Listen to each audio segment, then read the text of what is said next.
आसंता पीढ़ी को नेतृत्व तैयारी करबा को तांको भीतर एक नेतृत्वर मानसिकता तैयारी करिवार जो आवश्यकता अछि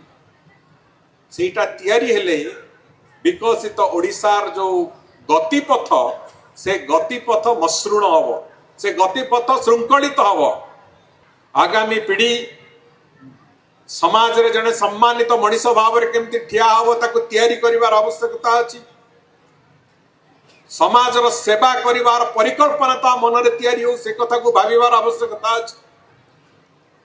जने समाज सुधारकर भूमिका से आगामी दिन रे नब से दिगरे ताको प्रस्तुत करिवार आवश्यकता अछि